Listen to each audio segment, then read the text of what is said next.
Pour étudier les positions relatives des courbes, donc ici nous avons un repère, on a deux courbes représentatives, l'une de la fonction f et l'autre de la fonction g.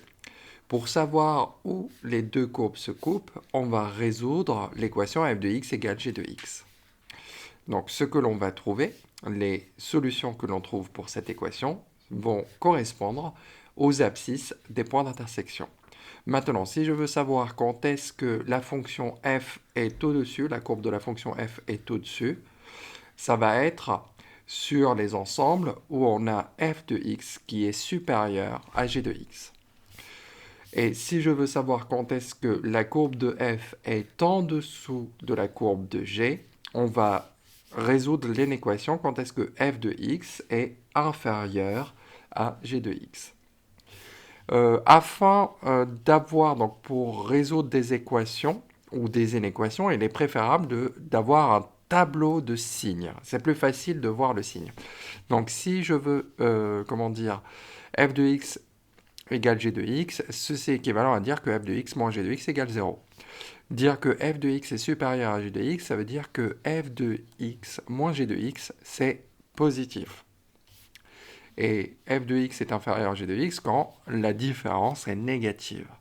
Donc c'est plus facile de faire la différence, de factoriser, de faire le tableau de signes, et ainsi on peut voir les positions relatives des fonctions, des courbes représentatives des fonctions pour être plus exact.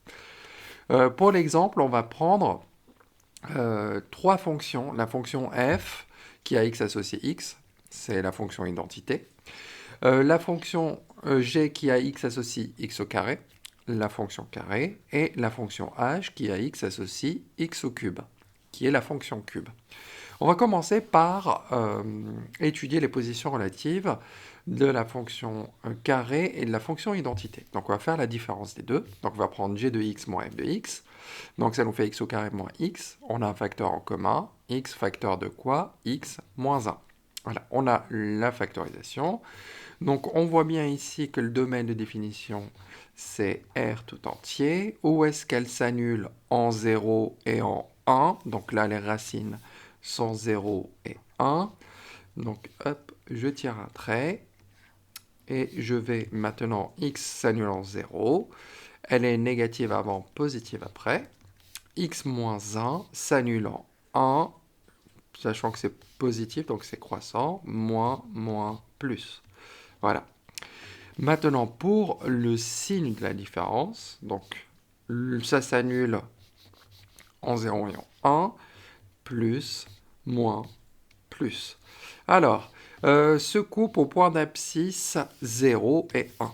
D'accord? Donc là, les deux courbes se coupent au point d'abscisse 0 et au point d'abscisse 1. Quand est-ce que la fonction g est au-dessus? Positive, donc strictement, donc on va mettre un astérisque et on va dire strictement, d'accord? Donc là, on va regarder quand est-ce que c'est strictement au-dessus. Donc sur l'intervalle moins l'infini qui va aller jusqu'à 0, et je ne le prends pas puisque je veux que ça soit strict, union, là où c'est positif aussi, c'est entre 1 et plus l'infini. Et quand est-ce que c'est en dessous? Entre 0 et 1. Et voilà. Donc la fonction carré, donc avec la fonction identité. On va voir maintenant la fonction cube et la fonction carré. Donc on va faire x au cube moins x au carré. On a x au carré en facteur, x au carré facteur de x moins 1. Donc on a factorisé. Une fois qu'on a factorisé, donc on va faire le tableau de signes. Je vais regarder quand est-ce que ça s'annule. X au carré s'annule quand x égale 0, et là c'est en 1. Donc finalement en 0 et en 1, on a les racines qui sont 0 et 1. X au carré s'annule en 0. Attention, attention, la fonction carré est toujours positive. Là, on n'a pas une fonction affine, c'est une fonction carré. Donc, c'est toujours positif. Un carré est toujours positif. Ou nul. Voilà. Donc, x moins 1, donc ça s'annule en 1, négatif, c'est positif. Maintenant, le signe, donc ça va être moins, moins, 0, plus.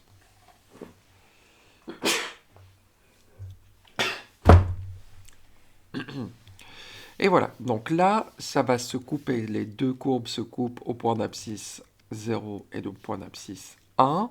Quand est-ce que h est au-dessus? Quand est-ce que c'est positif? Entre 1 et plus l'infini. Donc là, c'est strictement. Et quand est-ce que c'est en dessous? Strictement, entre moins l'infini et 0. Union 0, 1.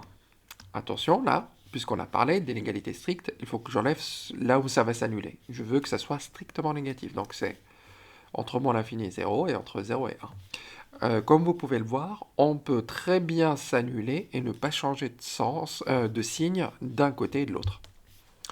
Maintenant, on va regarder, comparer la fonction cube avec la fonction identité. Donc là, x au cube moins x, donc j'ai x en facteur.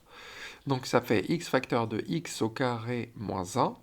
Mais là, normalement, on reconnaît une identité remarquable. Là, c'est la troisième identité remarquable. On a le carré de x moins le carré de 1. Ça va faire x plus 1 facteur de x moins 1. Donc là, on a factorisé. Je sais où est-ce que ça s'annule. Ça s'annule en 0, en moins 1 et en 1. Donc, dans l'ordre, donc ça va de moins l'infini à plus l'infini, moins 1, 0 et 1. Voici les racines. Tac, tac. Je vais maintenant... La fonction x s'annule en 0, c'est négatif avant, positif après. X plus 1 s'annule en moins 1, négatif avant, positif après. X moins 1 s'annule en 1, c'est négatif avant, positif après, parce que le coefficient directeur est positif. C'est 1. Ici, c'est positif, ça monte. Donc, là pour le signe, donc on va faire, il y a 3 signes moins. Donc moins, 2 signes moins, c'est plus, 1 signe moins, c'est moins, pas de signe moins, il y a plus. Donc là, 0, 0, 0. Ça se coupe au point d'abscisse, moins 1, 0 et 1. 3 points d'intersection. Donc là, hop, si je regarde là la courbe bleue, elle va redescendre et elle va couper au point d'abscisse moins 1. Quand est-ce que la courbe de la fonction h est au-dessus? Entre moins 1 et 0 et entre 1 et plus l'infini. Quand est-ce qu'elle est en dessous? Donc quand est-ce que la différence est négative? Donc entre moins l'infini et moins 1, c'est moins 1, et entre 0 et 1. Et on peut voir ça sur le graphique.